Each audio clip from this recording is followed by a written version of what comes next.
Hare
Saraswati Goswami महाराज की, गौर किशोरदास बाबाजी महाराज की, भक्ति विनोद ठाकुर की, जगन्नाथ दास बाबाजी महाराज की, श्री रूप सनातन भट्ट रघुनाथ श्री जीव गोपाल भट्ट दास रघुनाथ सत गोस्वामी प्रभुगण की, नामाचार्य श्री हरिदास ठाकुर की, श्री राधा गिरधारी भगवान की, जगन्नाथ बलदेव सुभद्रा महारानी की, निताई गौर प्रेमानंदे।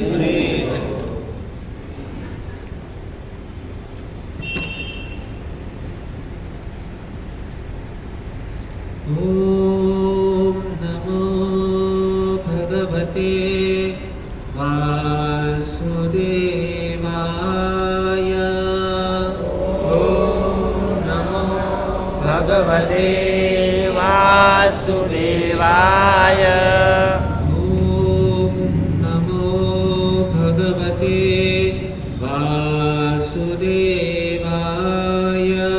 ओम नमो भगवते वासुदेवाय। ओम नमो भगवते वासुदेवाय। ओम नमो भगवते वासुदेवाय। ओम ज्ञानतिमिरान्धस्य ज्ञानाञ्जनशलाकया चक्षुरुन्मीलितं येन तस्मै श्रीगुरुवे नमः। श्रीचैतन्यमनोभीष्टं स्थापितं येन भूतले स्वयं रूपं तदा मह्यं ददाति स्वपदान्तिकम्। वन्देऽहं श्रीगुरु श्रीयुक्तपदकमलं श्रीगुरुर्वैष्णवांश्च श्रीरूपं साग्रजातं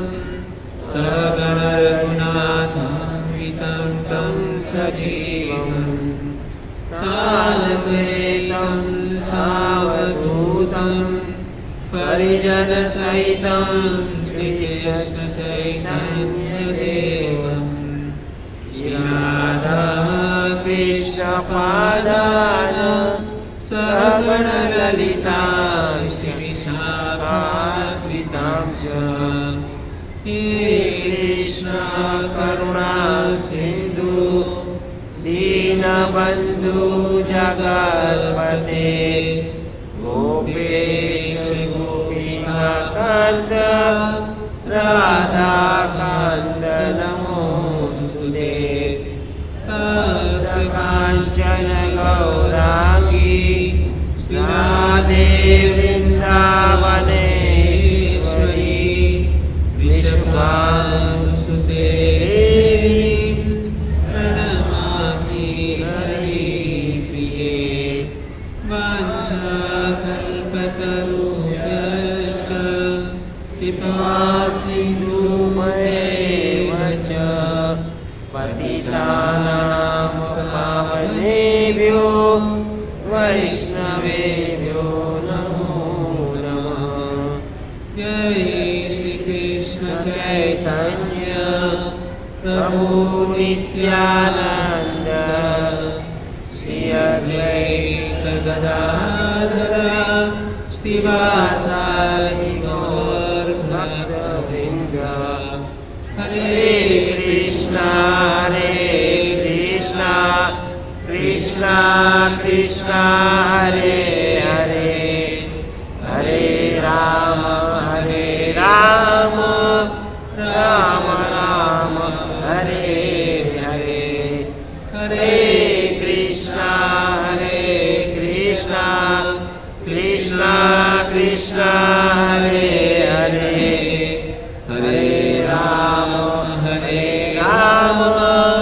राम हरे हरे हरे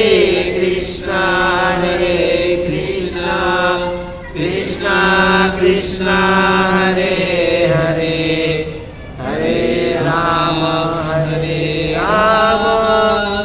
राम हरे हरे। कृष्णाय वासुदेवाय देवकीनन्दनाय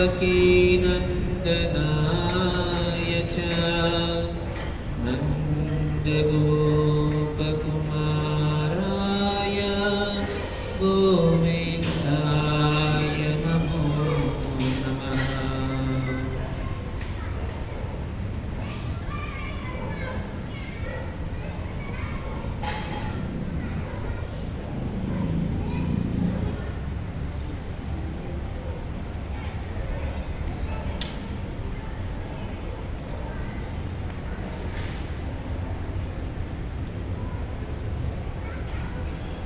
हरे कृष्ण।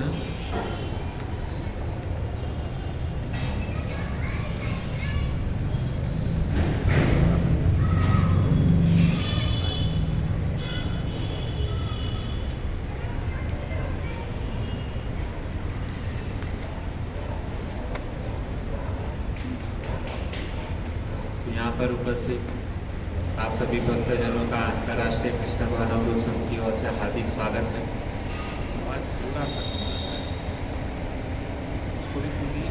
वर्ष वाला जो बटन है उसको भी थोड़ा बढ़ाइए। हरे कृष्ण हरे कृष्ण। आणि ऊपर फर्स्ट हाँ बंद करो। हरे कृष्ण।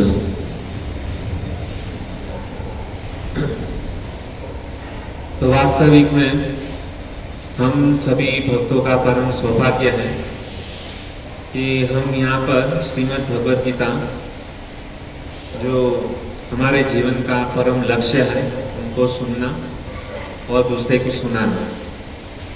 हम सब यहाँ पर एकत्रित हुए हैं भगवद गीता के बहुत ही सुंदर शिक्षाओं को ग्रहण करने के लिए। तो हम लोगों ने अभी तक जो यहाँ पर करीबन हम लोग 3-4 हफ्ते से यह एक सेमिनार जो चालू किए थे, वो सेमिनार था सक्सेस, है ना। तो हम लोग ने प्रथम अभी 1 वीक हम लोग नहीं थे, अगले बुधवार को हमारा छुट्टी हो गया था। तो हम थोड़ा सा वापस हम लोगों ने जो पहले जो रिकैप जो है ना वो वापस हम रिपीट करते हैं कि अब तक यहाँ पे हम लोगों ने क्या क्या सुना? कौन बता सकता है? ये सेमिनार सब लोग जो रेगुलर अटेंड किए, एक भी दिन मिस नहीं किए, ऐसे लोग हाथ ऊपर कीजिए। 1 2 3 4 ठीक है। जो आज के दिन प्रथम बार कौन आए यहाँ पर? प्रभु जी 2 3 ठीक है। तो देखिए यहाँ पर कुछ लोग आज प्रथम बार आए इस सेमिनार के अंदर। तो पहले का जो हम लोग ने सुना हुआ है, प्रभु जी थोड़ा रिकेप कीजिए कि सबसे पहले दिन हम लोग ने शुरुआत कहाँ से की थी, और यहाँ पर मैंने बोला है सबको नोटबुक और पेन जो है ना सबको लेकर के आना। सफलता के ऊपर सक्सेस किसको कहेंगे? यस प्रभु जी।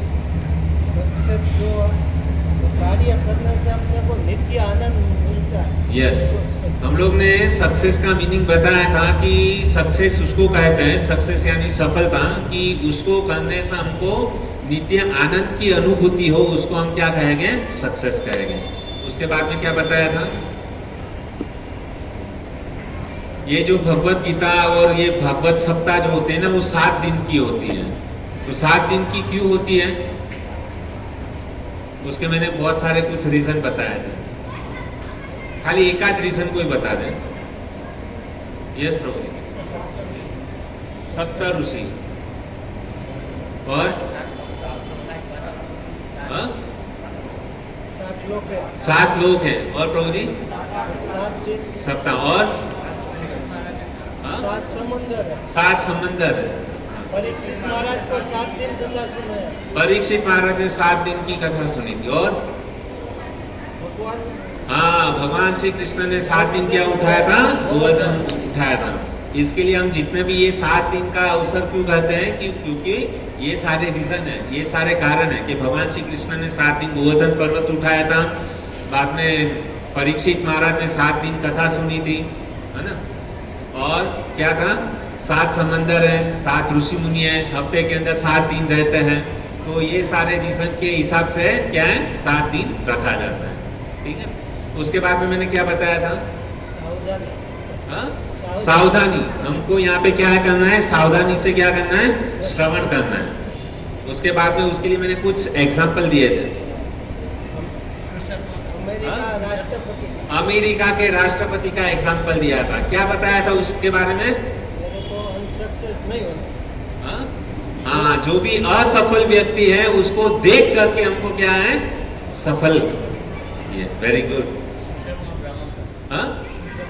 हाँ, उसके बाद में मैंने भगवत गीता के महात्म्य की कथा बताई थी। कौन से? सुशर्मा ब्राह्मण और स्वामी विवेकानंद के बारे में भी बताया था।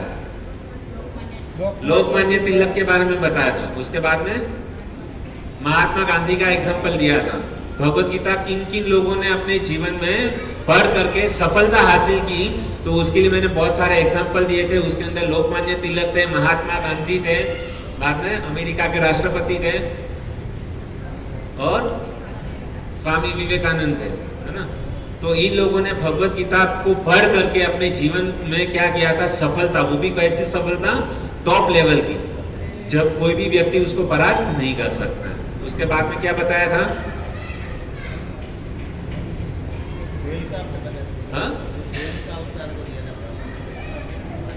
हाँ, वो तो सुशर्मा की ब्राह्मण की स्टोरी के अंदर सब आ गया कि गीता महात्म्य का अर्थ क्या है। यदि कोई भी व्यक्ति अपने जीवन में केवल एक भगवत गीता के एक श्लोक को पढ़ता है, एक शब्द को भी पढ़ता है, तो उसके जीवन में क्या होता है? भगवत की प्राप्ति होती है। हाँ, उसके बाद में मैंने कहा था कि भगवत गीता को क्यों पढ़ना चाहिए, हम यहाँ पर क्यों आए हैं? हाँ, हम लोग यहाँ पर आए हैं क्योंकि हमारे अंदर जिज्ञासा है। जिज्ञासा नामक तत्व हमारे अंदर है, इसके लिए हम क्या है? यहाँ पर आए हैं। यहाँ पर पशु क्यों नहीं बैठे हैं? क्योंकि पशु के अंदर जिज्ञासा नामक तत्व नहीं है। हमारे अंदर क्या है? जिज्ञासा नामक तत्व जो है केवल हमको भगवान ने दिया है। ठीक है। और उसके बाद में हमने क्या बताया था? महाभारत का एक श्लोक लिया था। हम में और पशु के अंदर तफावत क्या है? कौन सा श्लोक था वो? यस प्रभु। हाँ यस प्रभु, आप बोलिए। यस हाँ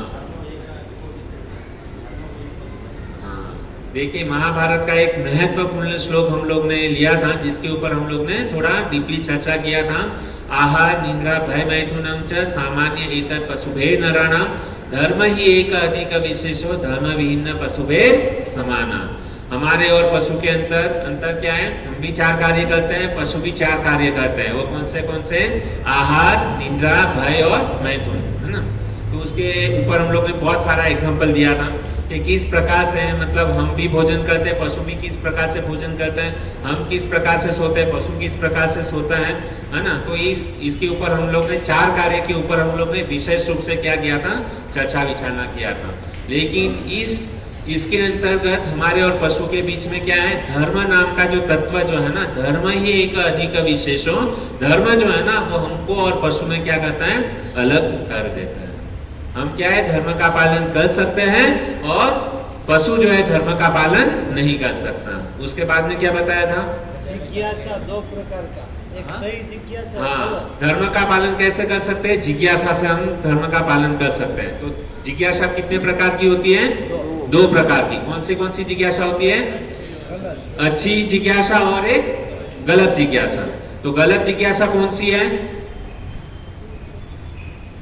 हाँ बोलिए।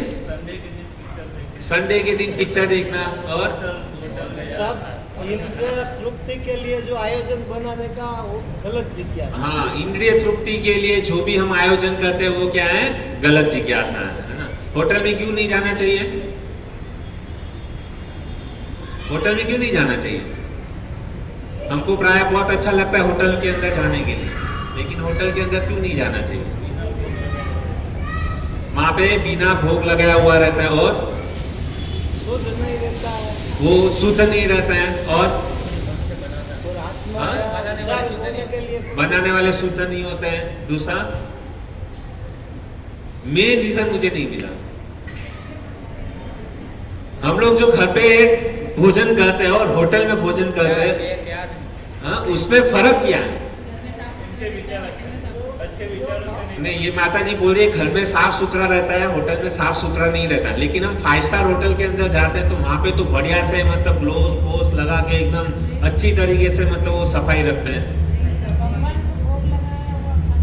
भगवान को ये तो ठीक है, लेकिन मुझे, हाँ प्रभु जी, हाँ लहसुन नहीं, होटल में भी बिना प्याज लहसुन का मिलता है, जैन होटल भी रहती है। यस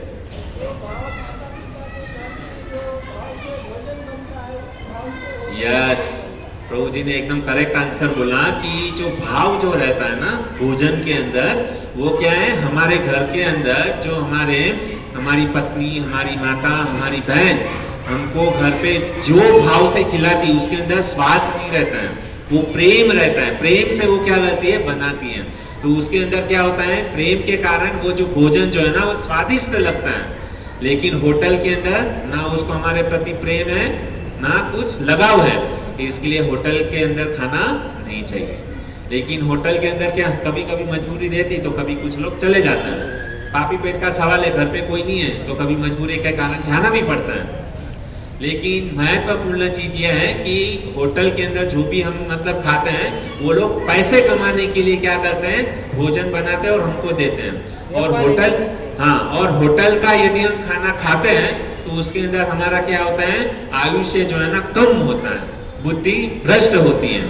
और हम जो घर पे बनाया हुआ हमारे माता के द्वारा, हमारे पत्नी के द्वारा, हमारी बहन के द्वारा जो भी भोजन बनते हैं उसको यदि हम खाते हैं तो हमारा बुद्धि क्या होता है? बुद्धि का विकास होता है, हमारी बुद्धि सत्वगुणी होती है, हमारा आयुष्य अच्छा होता है, हमारा स्वास्थ्य भी क्या होता है? अच्छी तरीके से टिकता है। तो यह हमको होटल में खाना और घर पे खाने का यह तफावत है। एक घटना मुझे अभी ताजा याद आ रही है कि ये शायद न्यूज़पेपर के अंदर एक लेख आया था, पूरा समाचार के अंदर, कि एक लड़की जो है ना अपने मामा के वहाँ पे है ना छुट्टी का माहौल रहता है तो बच्चे लोग कहाँ पर जाते हैं? मामा के घर पे छुट्टी मनाने के लिए जाते हैं। तो हुआ क्या, कि वो जो लड़की जो है ना अपने मामा के घर पे गई थी, और उस समय हुआ क्या कि जैसे मामा के घर पे जाते हैं तो मामा लोग तो क्या करते हैं, चलो होटल में जितना खाना है बाहर का मंगा के लेते हैं, बाहर जाते हैं घूमने के लिए लेके जाते हैं। तो उसी प्रकार से उस मामा ने उस लड़की को क्या किया, अपने बाहर पानी पूरी की मतलब लारी थी वहाँ पर, और बच्चे लोग जाते हैं कि ये लोग पैसा, मामा पैसा दे देते हैं, बच्चे लोग जाते हैं और वहाँ पे खाते हैं। तो हुआ सत्य घटना हुई ऐसी कि वहाँ पे पानी पूरी मतलब खा रहे थे 2-3 दिन, बाद में वो जो लड़की जो थी ना वो बीमार हो गई, और बीमार ऐसी हुई कि उसको जो है ना मतलब पागल जैसी हो गई एकदम, और उसका बहुत इलाज किया लेकिन कुछ भी उसके अंदर फर्क नहीं आया, और पागल जैसे, और सब लोगों ने मतलब यहाँ तक अच्छे डॉक्टर लोगों ने हाथ ऊपर कर दिए थे। ऐसा मैं ये सत्य घटना बता रहा हूँ। उसके बाद में कोई उसका जो है ना रिलेटिव्स वहाँ पे आया, और उस लड़की के पास में जाके खाली उतना ही बोला कि भाई तुमको क्या, और सबको जो है ना बाहर निकाल दिया रूम में से, और वो जो उनके रिलेटिव्स और वो लड़की दोनों अकेले रूम के अंदर थे, और उनके रिलेटिव्स ने उस बच्ची को इतना ही पूछा, भाई तुमको क्या हो, पागल मतलब वो ऐसी पागल हो गई थी ना, अपना सर मतलब बाल पकड़ के ऐसा खींचे, एकदम पागल सी हो गई, और उसको चैन ना गिरे। बाद में डॉक्टर से भी कुछ वो असर नहीं हुआ, अच्छे लोगों को डॉक्टर को दिखाया, और उस रिलेटिव्स ने उस बच्ची को उतना ही पूछा, भाई देखो मैं जो भी मतलब आपको पूछ रहा हूँ उसका सच आंसर बताऊं, और मैं डेफिनेटली जो है ना आपको है ना मतलब मुक्त कर दूंगा। उसको क्या करते थे, उस लड़की को रूम के बाहर ही नहीं जाने देते थे, क्योंकि उस लड़की की हरकत ही ऐसी थी कि डर लगता था। तो वो जो रिलेटिव्स जो था उसने लड़की से पूछा, भाई तुमको क्या प्रॉब्लम है, कैसे तुम्हारी ये दशा हुई। तो उसने अच्छी तरीके से उन्होंने बोला कि देखो आप मुझे है ना पानी पूरी खिला सकते हो, मुझे पानी पूरी बहुत अच्छा लगता है, और यहाँ पे कोई भी मेंबर जो है ना हमको पानी पूरी खाने नहीं देता है करके। तो उसने बोला कि मैं तुमको वादा करता हूँ मैं तुमको पानी पूरी खिलाऊंगा, लेकिन तुम सच बोलो क्या क्या हुआ करके। तो उसने लड़की ने बोला कि मुझे पानी पूरी खाना है, और पानी पूरी खाने से मुझे बहुत अच्छा लगता है, और वो भी वही पानी पूरी खाना है करके। बाद में वो जो रिलेटिव्स जो था ना उसने कुछ नहीं किया, वो गया जहाँ पे उसने पानी पूरी खाया था, उस लड़की ने उस पानी पूरी वाले के पास में गया और 2-3 लोगों को लेकर के गया। सबने पानी पूरी खाया, और पानी पूरी इतना टेस्टी था कि बात मत पूछो। बाद में वो जो व्यक्ति जो था ना उसने उसका बड़ा सा लेबोरेटरी था, उसने क्या किया, उस पानी पूरी को चेक करने के लिए अपने लेबोरेटरी में लेके गया, और लेबोरेटरी में उसका क्या हुआ, रिसर्च हुआ। और जैसे उसका पानी पूरी का लेबोरेटरी के अंदर रिसर्च हुआ ना, तभी उसके अंदर पता चला कि वो जो पानी पूरी जो बेचता था ना उसके अंदर है ना वो गांजा चरस जो है ना उसकी थोड़ी मात्रा में उसके क्या करता था, पानी में वो मिक्स करता था, और जिसके कारण वो जो पानी पूरी जो था ना वो थोड़ी नशीली, जैसे आप लोगों ने देखा होगा कि यदि कोई व्यक्ति चरस और गांजा का सेवन करता है तो उसके बिना रह नहीं सकता है, और वो उसको चरस और गांजा को जिसको आदत लगती है ना वो इतना पागल हो जाता है ना कि वो चरस और गांजा को पाने के लिए कुछ भी करने के लिए तैयार हो जाता है। वो मतलब पैसा नहीं भी रहेगा ना तो चोरी करके किसी का खून करके भी वो क्या करेगा, पैसा लाएगा और उस पैसे से चरस और गांजा खरीदेगा। और जब तक वो चरस और गांजा का सेवन नहीं करेगा ना तब तक वो क्या है, बौखला जाएगा पागल की जैसा। बाद में पता चला, और उस पानी पूरी वाले को भी मतलब वो समय पे जिसने भी पानी पूरी खाया था ना तो इतना टेस्टी, मतलब सबको एक आदत सी लग गई। जिस प्रकार से हम नशा करते हैं तो नशा किए बिगर हम रह नहीं सकते हैं, उसी प्रकार से उस पानी पूरी वाले ने पैसे कमाने के चक्कर में क्या किया था, सबको नशा लगा दिया था। अभी हुआ क्या कि ये लड़की तो क्या थी, छोटी सी थी करके, और उसके बाद में धीरे धीरे उसको क्या किया, आध्यात्मिक के अंदर उसको प्रवेश किया, और धीरे धीरे करके उसको क्या किया, वो पानी पूरी जैसे देना बंद किया और उसको अच्छी तरीके से मेडिटेशन किया, है ना। और मेडिटेशन से क्या हुआ, उस लड़की का जो दिमागी जो असर जो थी ना वो धीरे धीरे कम हो गई, और वो लड़की एकदम व्यवस्थित हो गई। तो मेरा कहने का तात्पर्य यह है कि हम जो बाहर का जो खाते हैं ना तो उससे क्या होता है, वो लोग को कुछ भी पड़ी नहीं है हमारे शरीर की, हमको क्या होगा, मतलब हमारा पेट खराब होगा, हमारा दिमाग खराब होगा, उससे उनको कुछ भी लेना देना नहीं है।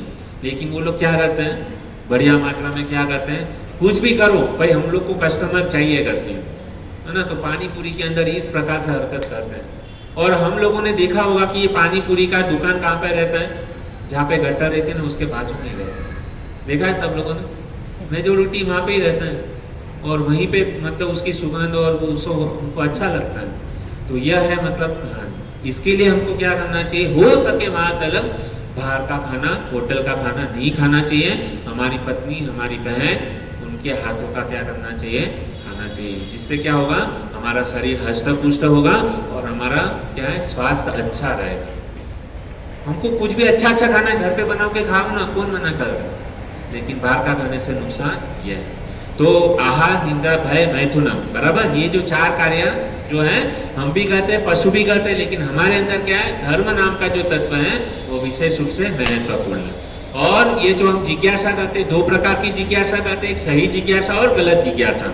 जैसे होटल में जाना, घूमने के लिए जाना, पिक्चर देखना, ये सब क्या है, गलत जिज्ञासा है। और सही जिज्ञासा कौन सी है, सत्संग में आना और जप करना, मंदिर जाना, ठीक है।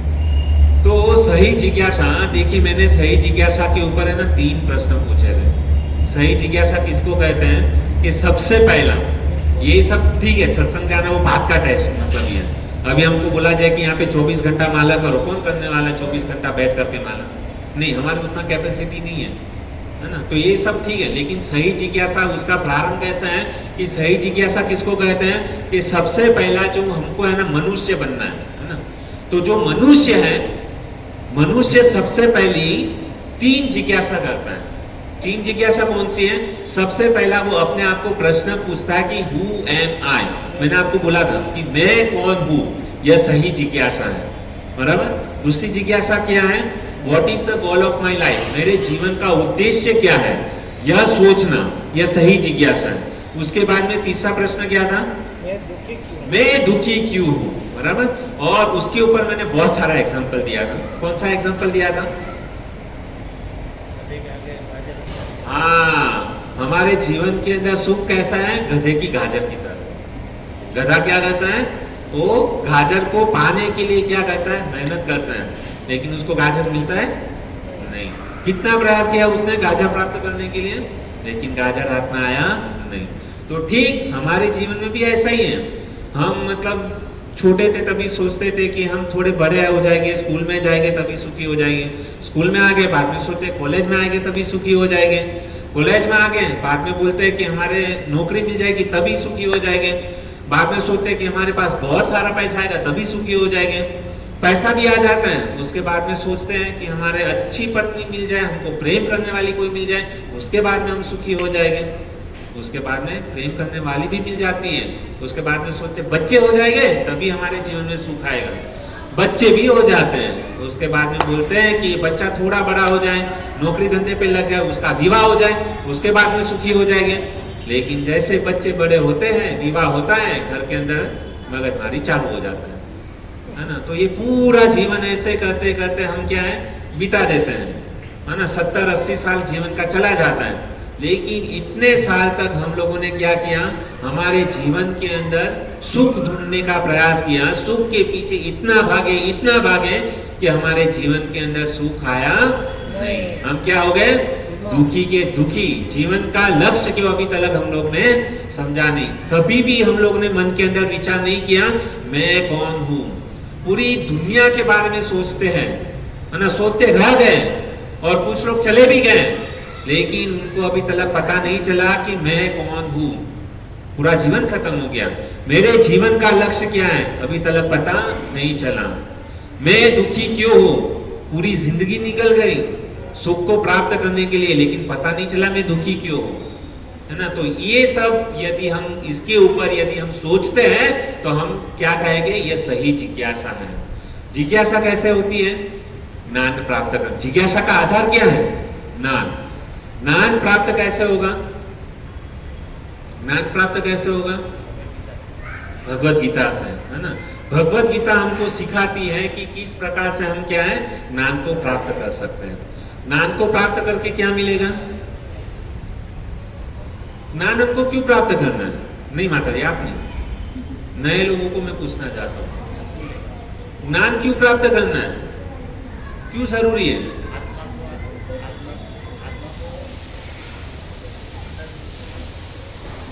ज्ञान क्यों प्राप्त करना है? हम इस जीवन के अंदर कितना ज्ञान हासिल करते हैं, किसके लिए? सब लोग मतलब पढ़ाई करते हैं, नौकरी करते हैं, ज्ञान क्यों प्राप्त करना चाहिए? अपने आप को जानने के लिए। और कोई? अपने आप को जान के क्या मिलेगा प्रभु जी? हाँ?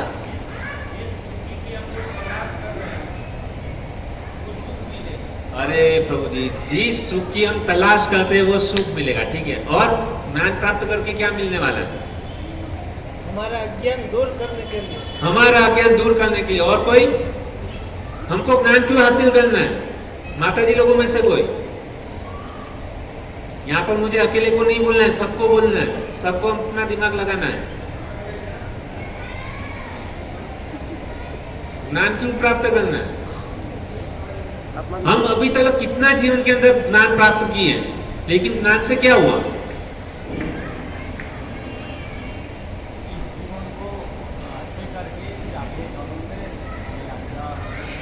ज्ञान प्राप्त करके हम इस जीवन को अच्छा करके बाद में अगले जीवन को सुधारना चाहते हैं, ठीक है। देखिए भक्तों, हम कुछ भी कार्य करते हैं, बराबर। हम यहाँ पे जो आए, किसके लिए आए, यहाँ पर क्यों आए? सबसे पहले बोलिए। ज्ञान प्राप्त करने के लिए। ज्ञान प्राप्त क्यों करना है? सुखी होने के लिए। ज्ञान प्राप्त होगा तो क्या होगा? हमारे जीवन के अंदर सुख मिलेगा, ठीक है। समझ में आ रहा है? लेकिन कौन सा ज्ञान प्राप्त करना है? कौन सा ज्ञान प्राप्त करके हमको जीवन में सुख मिलेगा? भगवत गीता का ज्ञान। और कौन सा ज्ञान की प्राप्ति करके हमको जीवन में सुख मिलेगा? हाँ? अच्छा, और हाँ? आध्यात्मिक ज्ञान, ठीक है। सबसे पहले तो हम जानेंगे कि यह जो ज्ञान है ना, ज्ञान कितने प्रकार का होता है। ज्ञान जो है 2 प्रकार का होता है। अभी ज्ञान हासिल करने का 2 तरीका है। एक तो सबसे पहला है ना, दृढ़ता से हम क्या कर सकते हैं? ज्ञान को हासिल कर सकते हैं। किससे? दृढ़ता।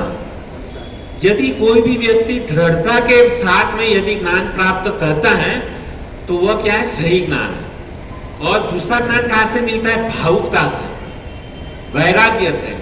अभी दोनों के अंदर तफावत क्या है? तो सबसे पहला हमको जो है ना, भावुकता से ज्ञान हम लोग प्राप्त करते हैं। कैसे? जिस प्रकार से यहाँ पर बहुत सारे लोग ऐसे लोग हैं कि जो सोमवार रहते हैं, कुछ लोग मंगलवार रहते हैं, कुछ लोग बुधवार, गुरुवार, शुक्रवार, शनिवार, रविवार, बराबर 7 वार है। सब लोग यहाँ पे कोई ना कोई वार रहता होगा। कोई सोमवार रह रहा है, कोई मंगलवार रह रहा है, कोई बुधवार रह रहा है। यदि हम किसी को पूछें, भाई आप सोमवार क्यों रहते हो, मंगलवार क्यों रहते हो, तो किसी को भी पता। उसको यदि पूछे कि भाई आपने सोमवार क्यों किया, मंगलवार क्यों किया, बुधवार क्यों किया, तो वो क्या कहेंगे? हमारी पड़ोसन रहती है ना, इसके लिए मैं सोमवार रहती हूँ, मंगलवार रहती हूँ। पड़ोसन को यदि पूछा जाए कि भाई आप सोमवार क्यों रहते हैं, तो वो बोलती है कि हमारे गांव में 10 लोग जो है ना, वो सोमवार मंगलवार रहते हैं, इसके लिए हम लोग बाहर रह रहे हैं। अभी गांव में जाके उस 10 जन को पूछे कि भाई आप सोमवार मंगलवार क्यों रह रहे हो, वो बोल रहे कि और हमारे गांव में 10 जन रह रहे। तो यदि हम किसी को भी पूछें तो हम सोमवार मंगलवार क्यों, किसी को भी कुछ भी पता नहीं। तो भाई वो फलाना व्यक्ति रहता था, इसके लिए मैं ये सोमवार मंगलवार रह रहा हूँ। किसी को तथ्य कुछ भी नहीं पता है। तो इस प्रकार से जो भी ज्ञान प्राप्त करते हैं तो उसको भावुकता का ज्ञान बोला जाता है। कौन सा? भावुकता का। उसका कोई भी आधार नहीं रहता है। जैसे यदि आप बिल्डिंग बनाओ, है ना, तो बिल्डिंग बनाते समय यदि आप उसका कॉलम बेस यदि नहीं बनाओ तो बिल्डिंग टिकेगी? गिर जाएगी, क्योंकि उसका कुछ आधार ही नहीं है। बिना कॉलम का, बिना बीम का यदि आप बिल्डिंग बनाने की कोशिश करोगे तो धराशायी हो जाएगी। उसी प्रकार से यदि हम ज्ञान भावुकता से या वैराग्य से करेंगे तो वो कुछ काम का नहीं है। दूसरा वैराग्य कहां से आता है पता है? जब भी हम किसी की मृत्यु हो जाती है, जब भी किसी की मृत्यु होती है तो उस समय क्या होता है कि उसको हम क्या करते हैं? स्मशान में लेकर के जाते हैं, है ना? उस डेड बॉडी को कहां पर लेकर के जाते हैं? स्मशान में। और जब भी उसकी डेड बॉडी को स्मशान में लेकर के जाते हैं क्या बोलते हैं? राम नाम सत्य है, राम नाम सत्य है ना? तो उस समय हमारे हृदय के अंदर दुख भी होता है और वैराग्य भी आता है कि हमको भी एक ना एक दिन इसी प्रकार से मरना पड़ेगा। स्मशान को देख करके हमारे जीवन के अंदर ऐसा विचार आता है कि एक ना एक दिन हमारा ये जो बॉडी है ना, वो भी क्या हो जाएगा? मिट्टी में मिलने वाला है ना? तभी होता है कि भगवान का भजन कर लेना चाहिए, अन्यथा खत्म। लेकिन क्या होता है कि स्मशान में गए और स्मशान से जैसे ही बाहर निकले तो सारा वैराग्य क्या हो गया? खत्म हो गया। हमको ऑफिस जाना है, इधर जाना है और हमको ऐसा लगता है कि हम कभी बनने वाले नहीं। तो इस प्रकार से यदि हम ज्ञान हासिल करते हैं तो उसको क्या कहते हैं? क्या कहते हैं? भावुकता का ज्ञान। भाई उसका कुछ आधार है ही नहीं, है ना? जैसे स्मशान में गए तब तक वैराग्य आया, बाद में जैसे स्मशान से बाहर निकले जैसे तैसे। जैसा आप सभी लोग, हम सभी लोग यहाँ पे सत्संग सुन रहे हैं तो अभी बहुत अच्छी तरीके से सुन रहे हैं कि हाँ, जीवन का लक्ष्य यह है, भगवान का भजन करना चाहिए। लेकिन जैसे ही गेट के बाहर निकले सारा ज्ञान क्या हो गया? खत्म। यहाँ पर ही जैसे हम खड़े होते हैं ना तो मिट्टी को कैसे निकाल देते हैं, उसी प्रकार से हम जैसे गए तो क्या ये ज्ञान प्राप्त करना है हमको? नहीं। तो ज्ञान कैसे प्राप्त करना है? दृढ़ता के साथ में, जिसका कुछ आधार होना चाहिए, है ना? वो दृढ़ता वाला ज्ञान कैसे होगा? तो कहते हैं कि दृढ़ता से कैसे ज्ञान प्राप्त करते हैं, तो उसका एग्जाम्पल देता हूँ कि जैसे एक व्यक्ति जो है ना, दो लड़के थे, ध्यान से सुनना, है ना? दो लड़के थे, एक गांव का लड़का था, एक शहर का लड़का था। गांव का जो लड़का जो था ना, उसने पढ़ाई नहीं किया था। अभी एक व्यक्ति ने, वो गांव का लड़का क्या कर रहा था कि पेड़ के अंदर पानी डाल रहा था। पौधे के अंदर हम पानी डालते हैं ना, तो पेड़ में पानी डाल रहा था। तो एक व्यक्ति ने उसको जाकर के कहा कि देखो भाई साहब, आप जो पानी डाल रहे हो ना, वो जड़ के अंदर, मूल के अंदर नहीं डालना चाहिए। कहाँ पर डालना चाहिए? पान के, ये जो पेड़ है ना, उसके पत्ते के ऊपर पानी डालना चाहिए। तो वो लड़का बोला ठीक है। तो उसने क्या किया? पानी जो है ना, कहाँ पर डालना चालू किया? पान के पत्ते के ऊपर। अभी वही व्यक्ति शहर में आया और शहर में जो लड़का जो था ना, वो साइंस पढ़ा हुआ था और पढ़ा लिखा था, और वो लड़का भी क्या कर रहा था? पेड़ के अंदर, जड़ के अंदर, मूल में पानी डाल रहा था। तो उस व्यक्ति ने उसको कहा कि देखो भाई साहब, ये आप जो पानी मूल के अंदर डाल रहे हो ना, मूल के अंदर नहीं डालना चाहिए। आपको पानी कहाँ पर डालना चाहिए? पान के पत्ती के ऊपर डालना चाहिए, पेड़ के पत्तों के ऊपर डालना चाहिए। तो उस समय उस पढ़े लिखे व्यक्ति ने, पढ़े लिखे लड़के ने उस व्यक्ति को कहा कि आप मुझे मत सिखाओ, है ना? पानी जो है ना, कहाँ पर डाला जाता है? मूल के अंदर ही डाला जाता है। यदि हम पानी मूल के अंदर डालते हैं तो पेड़ के अंदर जितने भी पत्ते हैं, डाली है और फल है, सभी को क्या मिल जाता है? ऑटोमेटिकली क्या हो जाता है? पोषण मिल जाता है।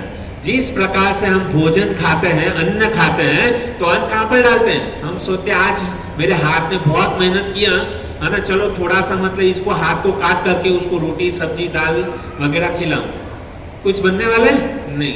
हम सोचे कि हमारे पैरों ने बहुत मेहनत किया, चलो इस पैर को काट करके उसको रोटी सब्जी दाल खिलाऊं, कुछ बनने वाला है? नहीं। जब तक हम अन्न जो है ना पेट के अंदर नहीं डालेंगे तब तक पूरे बॉडी को पहुंचने वाला नहीं है। तो उसी प्रकार से वो लड़का जो था, पढ़ा लिखा था, बुद्धिमान था, उसने उसी समय उसको कहा दिया कि पानी जो है ना, कि किधर डाला जाता है? मूल के अंदर ही डाला जाता है, पत्ती के अंदर नहीं डाला जाता। तो इस प्रकार से यदि हम ज्ञान जो है ना, क्या है, यदि हम पढ़ते हैं, लिखते हैं और उसको अच्छी तरीके से समझते हैं, तो वह ज्ञान जो है ना, दृढ़ता से यदि हम ज्ञान प्राप्त करते हैं तो ज्ञान कभी नष्ट नहीं होता। और भावुकता के द्वारा ज्ञान प्राप्त किया है वो हमेशा क्या हो जाता है? नष्ट हो जाता है। क्योंकि यदि हम दृढ़ता से कुछ मतलब ज्ञान प्राप्त करते हैं तो उसका आधार रहता है ना? और किसी का आधार से हम यदि कुछ ज्ञान प्राप्त करते हैं तो हमारे हमेशा के लिए वो ज्ञान हमेशा क्या होता है? बुद्धि में टिका रहता है। ठीक है?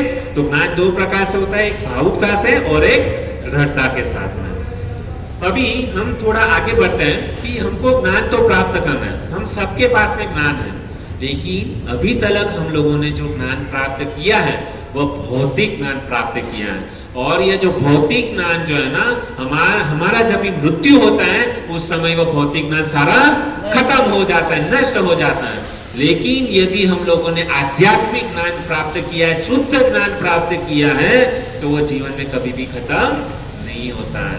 तो शुद्ध ज्ञान हमको क्या करना है? प्राप्त करना है। अभी शुद्ध ज्ञान प्राप्त कैसे होगा? जैसे यदि हम ज्ञान प्राप्त करेंगे, जैसे हम लोगों ने सीखा कि ज्ञान प्राप्त होगा तो हम क्या हो गए? सुखी हो गए। ज्ञान प्राप्त करने से सुखी हो गए। और अज्ञान यदि हमारे जीवन में रहेगा तो अज्ञान से क्या होता है? दुख हमारे जीवन में आता है। ज्ञान से क्या प्राप्त होगा? सुख। बोले सभी लोग, ज्ञान से क्या प्राप्त होगा? अज्ञान से दुख। तो हमको क्या प्राप्त करना है? ज्ञान की अज्ञान ज्ञान। ज्ञान प्राप्त करने से हम सुखी हो गए। ठीक है, अभी आगे बढ़ते एक एक चीज जो है ना शांति से समझने का प्रयास करेगा। अभी समझ लीजिए कि हम सब लोग क्या हैं, अभी तक हम लोगों ने जो है ना, हम बोलते कि हम सुखी हो गए। अभी तक वास्तविक में हम लोग ने आनंद को चखा ही नहीं। हम लोगों ने आनंद को अभी तक चखा ही नहीं। क्यों नहीं चखा? क्योंकि कभी कभी क्या होता है कि हमने जिस सुख का अनुभव किया है ना, वह क्या है? दुख की कमी को दूर किया है। हमने जिस सुख को प्राप्त किया है वह क्या है? दुखों की कमी है। फॉर एग्जाम्पल, हमारे जीवन में बहुत सारी इच्छा है। हमारे जीवन के अंदर 100 इच्छा है, बराबर? तो हमारी एक इच्छा पूरी हुई तो हम क्या समझते हैं? हम सुखी हो गए। अरे भाई, तुम्हारी एक इच्छा खाली पूरी हुई है, बाकी की 99 इच्छा तुम्हारी बाकी है। तो उससे एक इच्छा पूरी होने से आप सुखी नहीं हुए, बाकी 99 जो है ना इच्छा तुम्हारी बाकी है। तो इससे क्या हुआ कि जैसे हमारे जीवन के अंदर 100 प्रॉब्लम है, तो एक प्रॉब्लम खत्म हुआ तो हम क्या सोचे? हम सुखी हो गए। अरे भाई, तुम्हारे जीवन में 100 प्रॉब्लम था, 100 प्रॉब्लम में से 100 दुख थे, 100 दुख में से एक दुख तुम्हारा दूर हुआ है, दुख कम हुआ है। लेकिन आप दुख दूर होने से हम ऐसा नहीं मानेंगे कि हम सुखी हो गए। अभी तक आप सुखी नहीं हुए, केवल दुख क्या हुआ है? कम हुआ है। समझ में आ रहा है मैं क्या बोलना चाहता हूँ? तो हम सोचते कि हम आनंदित हैं, अभी तक आनंद को अभी तक हम लोगों ने चखा भी नहीं है। आनंद को कैसे चखेंगे?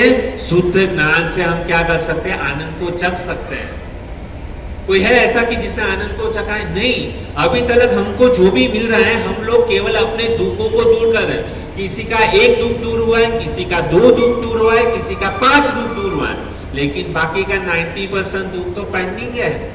और जैसे जैसे दुख दूर होता है तो हम समझते कि हम सुखी हो गए। अरे भाई, सुख की परिभाषा तो कुछ अलग ही है। अभी तक केवल हम क्या कर रहे हैं? दुख को दूर करने की कोशिश करते हैं। जैसे हम, ये तो ऐसे ही हुआ कि एक व्यक्ति जो था ना हॉस्पिटल में गया, अपना मित्र जो था ना उसका, वो हॉस्पिटल में एडमिट था। तो उसको पहले दिन मिलने के लिए गया, उसको 106 बुखार था। पूछा उसको कैसा है? तो वो व्यक्ति क्या बोलता है? अरे 106 बुखार है, मैं बहुत दुखी हूँ। ठीक है भाई, पहला दिन गया, दूसरा दिन वापस गया, दूसरा दिन जब भी उसी व्यक्ति को मिलने के लिए गया, कैसा है? तो वो कहता है अभी मैं ठीक हूँ, अभी मेरा बुखार कितना हो गया? पहले दिन 106 था, अभी मेरा बुखार 102 है। और वो व्यक्ति क्या बोल रहा है? अभी मैं ठीक हूँ, अभी मेरा बुखार 102 है। अरे भाई, तो क्या सुखी हो गया? नहीं भाई, उसका जो मतलब बीमारी जो था ना, 106 बुखार था, 106 पे अभी कितने पे आया? 102 पे आया। और वो व्यक्ति क्या बोल रहा है? मैं अभी ठीक हूँ। अरे तेरा 102 बुखार तो अभी भी तेरे बॉडी के अंदर है। तो हमारा ठीक मतलब उसी तरीके से है कि हमारा एक दुख दूर हुआ है और हम अपने आप को क्या समझ रहे हैं? मैं सुखी हो गया। नहीं, बीमारी तो अभी तक हमारे बॉडी के अंदर है ना। और असली सुख जो है ना, अभी तक हम लोगों ने चखा नहीं है ना। तो वो शुद्ध जो है ना, वो सुख कहाँ से मिलेगा? धर्म का पालन करने। जब भी हम धर्म का पालन करेंगे तो हमको शुद्ध सुख क्या है हमारे जीवन के अंदर हमको मिलने वाला है। तो अभी धर्म क्या है? यहाँ पे सिंपल डेफिनेशन में बोलते धर्म क्या है?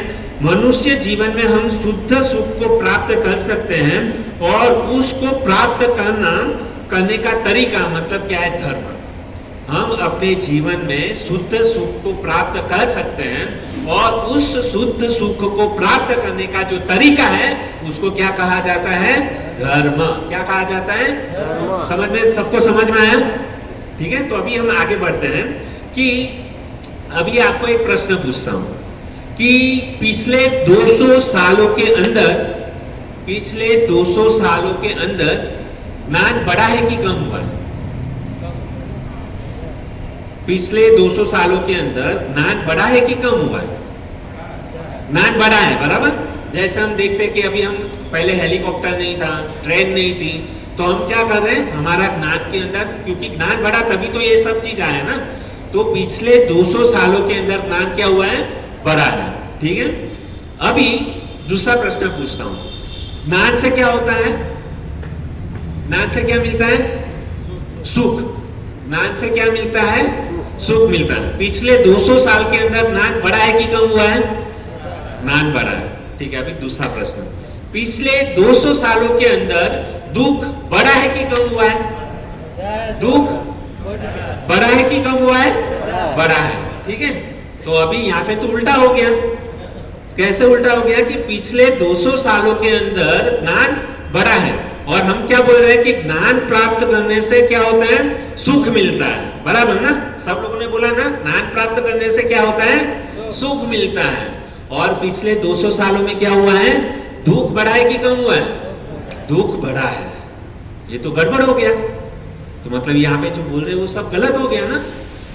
जैसा हम यहाँ पर बैठे हैं, है ना, तो यहाँ पर बैठे, देखो सही भी है और गलत भी है। कैसे सही है? देखिए हम यहाँ पर बैठे हैं, बराबर, पंखा चल रहा है। जैसे हम यहाँ पर बैठे हैं, पंखा चल रहा है, हवा मिल रही है कि नहीं मिल रही है? हवा मिल रही है, लेकिन गर्मी गई नहीं गई। तो वास्तविक में क्या हुआ? पंखा चल रहा है, हवा भी मिल रही है, लेकिन सुख नहीं मिल रहा है। दुख थोड़ा जो है ना कम हुआ है। क्या हुआ है? दुख थोड़ा कम हुआ है। समझ में आ रहा है? अभी हम जो है ना दूसरा वाक्य बोलते हैं। हम लोगों ने सुना होगा कि सुख सुविधा, कितने लोगों ने बोला है? सुख सुविधा सुना है ना सबने? जहां पर सुख रहता है, जहां पे सुविधा रहती है, वहां पे क्या होता है? सुख। लेकिन ये गलत है। सुख का आधार हम बोलते हैं ना कि सुविधा से सुख मिलता है, सुख से सुविधा नहीं मिलती है। कैसे? सुविधा बढ़ी। जैसे अभी मैं प्रैक्टिकल एग्जांपल देता हूं। जैसे पिछले 200 सालों के अंदर हम वैज्ञानिक लोग हैं, उन्होंने बहुत प्रगति की, हेलीकॉप्टर बनाया, मोबाइल बनाया, बिल्डिंग बनाई। पहले ये सब चीज नहीं था, है ना? लेकिन क्या हो रहा है? सुविधा बढ़ी, लेकिन सुख मिला नहीं। अभी पहले लोगों के पास में मोबाइल नहीं थे, पहले क्या रखते थे? पेजर रखते थे, है ना? तो पेजर रखा करते थे, वो हैंडफोन था, है ना, नंबर डायल करना पड़ता था। तो पहले मतलब क्या था? मोबाइल मतलब टेलीफोन से बात करते थे, तो थोड़ा सुख था। और ये जो टेलीफोन जो थे ना, पहले टेलीफोन का ऐसा काम है कि टेलीफोन जो है ना सबको जोड़ने का काम करते थे। कैसे? कि जब भी हमारे घर के अंदर टेलीफोन थे, बराबर, तो टेलीफोन क्या होता था? घर पे थे तो मतलब गांव से यदि समझो हमारे दादा दादी का फोन आता था, तो तुरंत सब लोग क्या करते थे? एक साथ में जमा हो जाते थे। मम्मी पापा भाई बहन सबको बात करना था। दादा को फोन आया, दादा को फोन आया, तो टेलीफोन क्या करता था? सबको जोड़ने का काम करता था। और अभी क्या हो गया? सबके पास में क्या हो गया? मोबाइल आ गया। तो मोबाइल ने क्या किया? सबको अलग कर दिया। टेलीफोन ने क्या किया? सबको जोड़ने का काम किया, लेकिन मोबाइल ने क्या किया? सबको अलग। अभी क्या है? सबके पास में अपना पर्सनल मोबाइल, एक छोटे से बच्चे के पास में भी क्या है? मोबाइल। लेकिन मोबाइल आने से क्या हो गया? दुख बढ़ गया। फैमिली के अंदर क्या की थी? दरार। अभी किसी को इंटरेस्ट ही नहीं है, क्योंकि सबके पास में अपना अपना पर्सनल मोबाइल। और जब भी टेलीफोन था तो भी कितना आनंद था, सब लोग एक साथ में मुझे बात करना है, मुझे बात, लोग झगड़ते थे। और अभी तो सवाल ही नहीं। तो मतलब ये अभी मतलब क्या है? ये जैसे मतलब हम क्या कर रहे हैं? प्रगति कर रहे हैं, लेकिन प्रगति करने से हमको सुख नहीं मिल रहा है, दुख मिल रहा है। ये हमारी वास्तविक में क्या है? दशा है। मुझे समय बताना, यहाँ पे दिखाई नहीं दे रहा।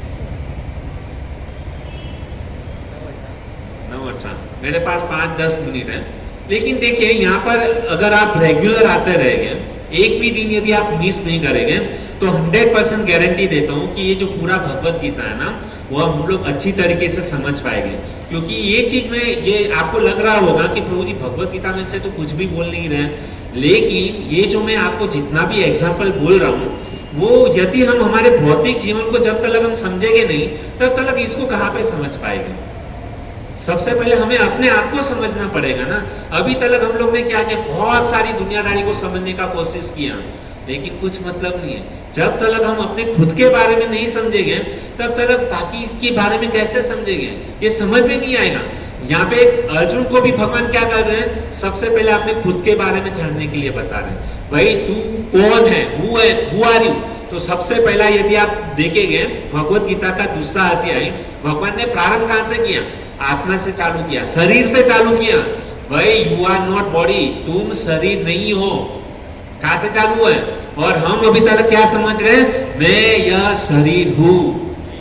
जब तक हम अपने आप को ये शरीर मान रहे हैं, तब तक हम क्या हो गए, दुखी हो गए। लेकिन जिस दिन हमने अपने आप को ये शरीर समझना बंद कर दिया, तो आपको कुछ दुख है नहीं, है ना। क्योंकि यदि हम अपने आप को शरीर नहीं आत्मा समझते हैं, बराबर, तो आत्मा को कोई मान नहीं सकता, उसको कोई भिगा नहीं सकता। न हन्यते हन्य माने शरीर है, उसको कोई जला नहीं सकता, है ना, उसको कोई सुखा नहीं सकता। तो क्या टेंशन है, हम क्या है, ये शरीर जो है, बराबर, जैसे ये शरीर की मतलब देह का मृत्यु होता है, बराबर, तो उसके अंदर से क्या निकल जाती है, आत्मा निकल जाती है। हम किसी को कितना भी प्रेम करें, हम सोचे कि ये मेरी पत्नी है, पत्नी तो चली गई, है ना, हम बोलते हैं आई लव यू, है ना, बहुत बोला अभी तक जीवन के अंदर आई लव यू, लेकिन उसके शरीर से एक तत्व निकल गया, उसके बाद में बोलेगा आई लव यू नहीं, तुरंत निकालो उसको घर से बाहर। अरे भाई तू उसको कितना प्रेम करता था, है ना, पूरा जिंदगी तूने अपनी पत्नी के साथ में बिता दिया, और वही पत्नी आज तेरे सामने है, सोई है, लेकिन उसको प्रेम नहीं है। कहां पर चला गया प्रेम। हम वास्तविक में किसको प्रेम करते थे, वास्तविक में शरीर तो सामने ही है, तो करो ना प्रेम उसको। क्यों नहीं कर पा रहे प्रेम, क्योंकि उसके शरीर में से चेतना जो है चली गई। और उसी से हम सोते ना, हम कभी कभी सोते हैं कि हमको टेंशन है ना। कभी कभी शेयर मार्केट ऊपर हो जाता है, डाउन हो जाता है, ऑफिस से बॉस ने निकाल दिया, ऑफिस में कुछ गड़बड़ हो गया, पढ़ाई में कम परसेंटेज आ गए, फेल हो गए, तो ये दुख किसको है, ये दुख किसको लग रहा है। कभी कभी हमारा बीपी हाई हो जाता है, बीपी लो हो जाता है, बीपी किसका बढ़ा, हाँ, शरीर तो यहाँ पे मतलब नष्ट होने वाला है। हम क्यों खामखा इतना टेंशन ले रहे हैं। हमारा जब भी कोई करोड़ों रुपए का नुकसान हो जाता है ना, बंगला जल जाता है, कितने सारे टेंशन होते हैं जीवन के अंदर, तो हम ये टेंशन क्यों ले रहे भाई, हम तो ये शरीर है ही नहीं, तो फिर काय के लिए टेंशन ले रहे हो। खा पी के मजा करो ना, भजन करो। लेकिन हमको क्या है, जब तक हम अपने आप को ये शरीर मानेंगे ना, तब तक प्रॉब्लम है। हम अभी तक अपने आप को क्या मान रहे हैं, हम ये शरीर है, शरीर है तो सब कुछ करना पड़ रहा है, कपड़े पहनने पड़ते हैं, ऑफिस में एकदम शर्ट बूट टाई में जाना पड़ता है, कितना टेंशन है ना, फैमिली का ख्याल रखना है, बच्चे को पढ़ाई करवाना है, उसकी फीस भरनी है ना। सेठ ने कोरोना आ गया, सेठ ने ऑफिस से निकाल दिया, सैलरी देना बंद कर दिया, कितना टेंशन लेते। क्यों टेंशन ले रहे हो भैया, आप तो ये शरीर नहीं हो। हम इसके लिए टेंशन लग रहा है, हमको शरीर को दुख इसके लिए लग रहा है क्योंकि हम अपने आप को क्या मान रहे हैं, ये शरीर मान रहे हैं। जब तक हम अपने आप को ये शरीर मानेंगे, तब तक हम क्या होंगे, दुखी। और यही तो अज्ञान है। अज्ञान किसको है, हम अपने आप को शरीर मान रहे हैं, बॉडी मान रहे हैं, तो यही तो क्या है, अज्ञान। और अज्ञान से क्या मिलने वाला है, दुख। और ज्ञान क्या है, हु एम आई, मैं ये शरीर नहीं, हम आत्मा है, तो यह क्या है, ज्ञान। ये क्या है, यदि हमको यह ज्ञान हो गया तो हम क्या हो जाएंगे, ज्ञान से व्यक्ति क्या हो जाएगा, सुखी हो जाएगा। तो हमको सुखी बनना है कि दुखी, कितने लोग सुखी बनना चाहते हैं, हाथ ऊपर कीजिए। अरे शाबाश, ठीक है। तो हाथ मतलब सब सुखी बनने के लिए हमको क्या करना पड़ेगा, हमें अपने आप को भूलना पड़ेगा, तभी तो हम सुखी हो पाएंगे ना। भूलना पड़ेगा यानी आज से हमको ये समझना पड़ेगा कि हम यह शरीर नहीं है, तो दुख है, शरीर ही नहीं है, तो हम कुछ भी, कोई कुछ भी बोले, समझो किसी ने कुछ हमको गाली दे दिया, है ना, कभी कभी आज मतलब क्या है, कोई कोई हमको गाली दे देता है ना, तो हमारा मतलब क्या है, इतना हम एग्रेसिव हो जाते हैं, क्रोधित हो जाते हैं। भाई गाली दिया किसको दिया? आत्मा तो कोई गाली दे ही नहीं सकता। गाली दिया किसको दिया? इस शरीर को दिया। और भाई 2-5 गाली और देते, हमको कुछ फर्क ही नहीं गिरने वाला है। यदि हम अपने आप के ऊपर लेंगे तो हमको मतलब फर्क गिरेगा ना। जो गाली दे रहा है सामने वाला व्यक्ति, वो किसको दे रहा है? इस शरीर को दे रहा है। तो भाई हम टेंशन क्यों ले? और 10 गाली दे, हमको कुछ फर्क नहीं गिरेगा। हम ये शरीर नहीं है, हम क्या है? आत्मा। तो सवाल ही नहीं है हम दुखी होने का। हम यदि अपने आप को समझ ले कि हम शरीर नहीं है, हम आत्मा है, तो खत्म, चैप्टर ही फिनिश, मैटर फिनिश। इतना समझ में आया सबको? तो मैं यहाँ पर हमारी वाणी को विराम देता हूँ। अब आने वाले दिनों में हम सुनेंगे कि किस प्रकार से मतलब हमारा आत्मा जो है ना, ज्ञान जो है ना, हम लोग ने आज सुना कि 2 प्रकार से ज्ञान होते हैं, है ना। कैसे? एक तो भावुकता से और एक दृढ़ता से। लेकिन हमको कौन सा ज्ञान प्राप्त करना है, उसके ऊपर हम आने वाले दिनों में हम क्या करेंगे? चर्चा करेंगे। लेकिन यदि आपने एक क्लास भी यदि आपने मिस किया, तो अगला क्लास जो है ना आपको बाउंसर जाएगा, समझ में नहीं आएगा। ठीक है? तो सबको क्या करना है? कंपलसरी यहाँ पर आना है, और यहाँ पे जो भी हम बोलते हैं उसको क्या करना है? लिखना है। जो मेन पॉइंट है वो लिखना है। और हम लिखते क्यों है? किसके लिए लिखते हैं? हमारी याद शक्ति कमजोर है, बोल के। हमारी याद शक्ति हम कमजोर है। लिखते किसके लिए? ज्ञान प्राप्त करने के लिए। किसके लिए? और ज्ञान प्राप्त करके क्या मिलने वाला है? सुख मिलने वाला है। तो इसके लिए क्या करना पड़ेगा? सबको नोटबुक और पेन लेकर के आना है, और सबको क्या करना है? नोट डाउन करना है। और हम जो भी लिखते हैं वह केवल नोटबुक के कागज के पन्नों के ऊपर नहीं रहना चाहिए। वह जो हमने लिखा है वह चीज हमारे दिमाग के अंदर क्या होना चाहिए? फिट होना चाहिए। तभी इस ज्ञान का उपयोग है ना, वरना क्या मतलब है? फिर लिखा हुआ भी कुछ काम का नहीं है। ठीक है? हरे कृष्ण। बहुत बहुत धन्यवाद आप सभी भक्तों का। किसी का कुछ प्रश्न है तो हाथ ऊपर करके पूछ सकते हैं। किसी को यह बात समझ में ना आई हो तो हाथ ऊपर करके पूछ सकते हैं। सबको समझ में आ गया सबको? तो मैं, हाँ, यस प्रभु।